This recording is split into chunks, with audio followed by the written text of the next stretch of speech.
একটু দাঁড়ান দাঁড়ান, ভিডিওটা উপরে ধাক্কা দিয়েন না। আপনার লাভের জন্য আমি কিছু কথা বলতেছি।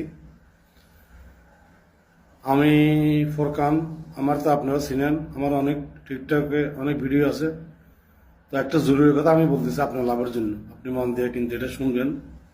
আপনি কি চিন্তা করেছেন আপনি যে প্রতি রাতে দেরি পর্যন্ত ঘুমান, এটা কি সমস্যা, কি ক্ষতি হবে? আল্লাহ তাআলা সুবহানাল্লাহ আমাদেরকে রাতটা দিয়েছে শরীরটা আরাম করার জন্য, প্লাস ঘুম যাওয়ার জন্য। আমরা ঘুম না গিয়ে রাত্রে অনেকক্ষণ দেরি পর্যন্ত মানে মোবাইল দেখি। এতে দ্বারা শরীরে অনেক দুর্বল হবে এবং ক্ষতি হবে, এবং শরীর আপনার অসুখ আসবে, অসুখ বাঁধবে। তো আপনি সারা রাত মোবাইল না দেখে আপনি একটা করে ফেলেন, মানে কতক্ষণ মোবাইল দেখবেন, আর সারা রাত মোবাইল দেখে এটা একটা অভ্যেসে পরিণত হয়ে গেছে। তো এই অভ্যাসটা কেউ বদলাতে পারবে না, আপনি নাকি নিজে নিজে যতক্ষণ নাকি না বদলান। তো আপনার কাছে আমার রিকোয়েস্ট, আপনি অভ্যেসটা একটু বদলান এবং মোবাইল কম দেখার চেষ্টা করবেন।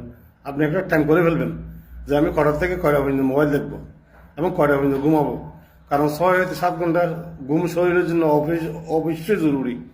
কারণ আপনার 6 ঘন্টা কম যদি আপনি যদি ঘুমান, তাহলে শরীরে অনেক ক্ষতি হবে, অনেক অসুখ হবে, রোগ বাঁধবে। তা আপনি একটা চিন্তা করেন, এটা আপনি কতক্ষণ মোবাইল দেখবেন, দেরি পর্যন্ত মোবাইল দেখিয়েন না। আপনার কাছে আমার বিশেষভাবে অনুরোধ, অনেক ক্ষতি হইতেছে, অনেক ক্ষতি হবে, ব্রেন এফেক্ট শরীরে অনেক সমস্যা আছে, ঠিক আছে? তা আপনি কতক্ষণ মোবাইল দেখবেন, 1 ঘন্টা 1 ঘন্টা, এটা একটা টাইম করে পর আপনি ঘুমিয়ে যাবেন। এটা আপনার কাছে আমার বিশেষ অনুরোধ। বর্তমানে এখনকার মানুষের আগের মতন আয়ু পায় না। আগের জমানার মানুষের অনেক লম্বা আয়ু পাইছে, বয়স পাইছে। এখন তাড়াতাড়ি লোক মারা যাইতেছে। তার মধ্যে একটা কারণ হলো এই যে রাত্রে দেরি পর্যন্ত, মানে গভীর রাত্রে পর্যন্ত মোবাইল দেখা। আপনার কাছে আমার অনুরোধ, আপনি গভীর রাত্রে পর্যন্ত মোবাইল দেখিয়েন না।